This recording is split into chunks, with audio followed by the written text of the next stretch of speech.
ഈ സിഹിർ എന്ന് പറഞ്ഞൊരു കാര്യമുണ്ടല്ലോ, മാരണം ചെയ്യാൻ, ഗൂഢോത്രം, അന്ധവിശ്വാസം, അങ്ങനെ പരിപാടിയില്ല.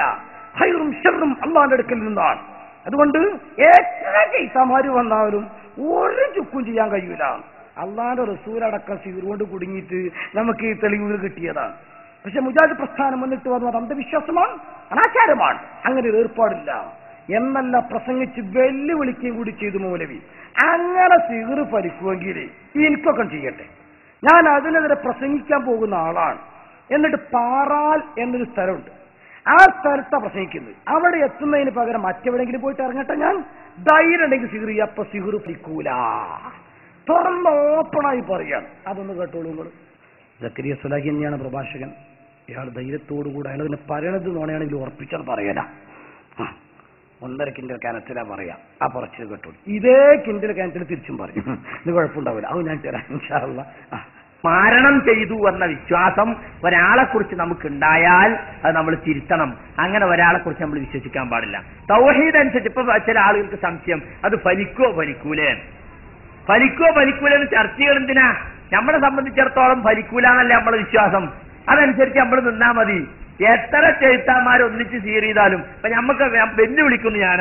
ഞങ്ങളൊക്കെ ഇപ്പൊ ഇതിനെതിരെ പ്രസംഗിച്ചടക്കുന്ന ആളുകളാ. എന്നാ ഈ സീറന്മാർക്ക് ഞങ്ങൾക്കൊക്കെ എതിരിലൊക്കെ അന്ന് സീർ ചെയ്തൂടെ?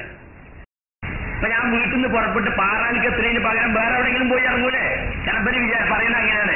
യാത്ര പുറപ്പെട്ട ആളെ തിരിച്ചുവിടാൻ കഴിയുന്ന ഒറ്റിരിക്കാന്നൊക്കെ എന്ന് പറയാം. അയാൾ എന്തെങ്കിലും ഗൂഢോത്രം ചെയ്താൽ പാറാലിക്ക് വന്ന് ഞാൻ വേറെ എവിടെ പോയി ഇറങ്ങൂല. അന്ധവിശ്വാസത്തെ കുറിച്ച് പ്രസംഗിക്കാൻ പോകണ്ട ചങ്ങായി, മോൻ അവിടെ എത്താതെ തട്ടിത്തിരിഞ്ഞ് എവിടെയെങ്കിലും എത്തുമെന്ന് വിചാരിച്ചാൽ പോലെ.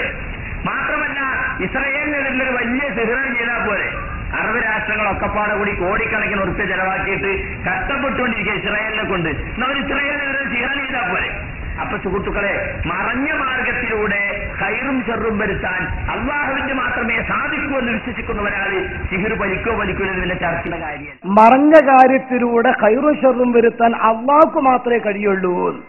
അള്ളാഹുവിന് മാത്രമേ മറിഞ്ഞ കാര്യത്തിലൂടെ സഹായിക്കാൻ ഖൈറും ഷർറും വരുത്താൻ കഴിയുള്ളൂ. ഇതാണ് മുസ്ലിങ്ങൾ വിശ്വസിക്കേണ്ടത്. മറ്റതില്ല ഉണ്ടെങ്കിൽ എനിക്കൊക്കെ ചെയ്തുകൂടെ? ഭയങ്കര വെല്ലുവിളിയാണ്. ഇപ്പൊ ജിന്നിങ്ങട്ട് ഇറങ്ങി, ജിന്നിറങ്ങിക്കുമ്പോ ജിന്നിനെ കാണുന്നുണ്ടോ? ഇല്ല. ആ ജിന്നിനെ കൊണ്ട് പല സഹായം കിട്ടുന്ന. ജിന്നെ സഹായിക്കണേന്ന് പറഞ്ഞാൽ വട്ടപ്പാറ വളവിൽ ആക്സിഡന്റ് ആണ്, ലോറി അടക്കം അണ്ണൻ ലോറി അടുക്കളയും തട്ടിയും കിട്ടിടുന്ന.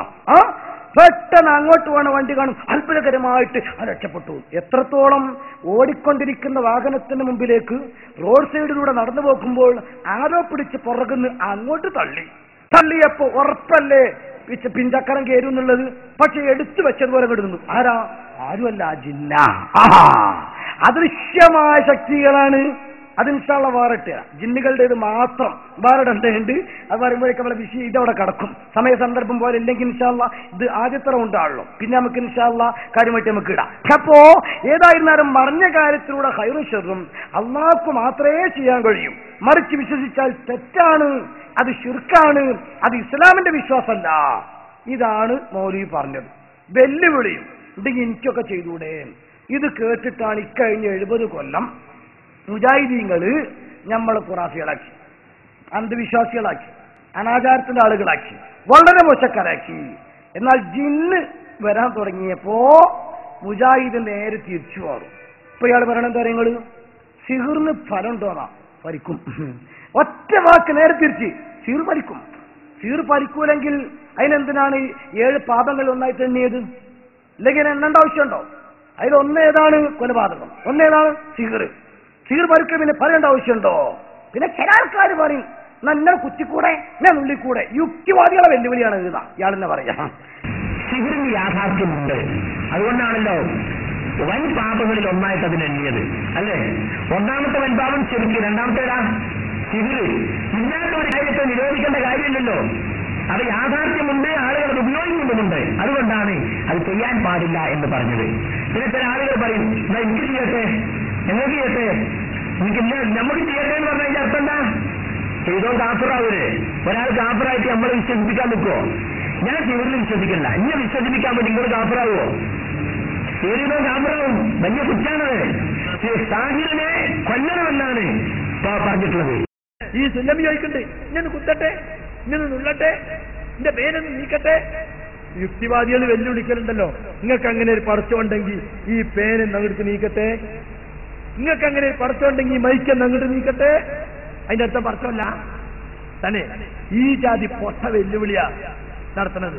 യുക്തിവാദികൾ അങ്ങനെ എന്തെല്ലാം വെല്ലുവിളിച്ചിട്ടുണ്ട്. നിങ്ങളെ പടച്ചുണ്ടെങ്കിൽ എന്തിയാ ഭൂകമ്പം ഉണ്ടായത്?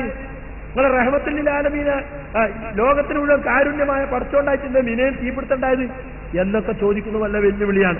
ഇത് പൊട്ടത്തരാണ് ഇയാൾ പറയാൻ.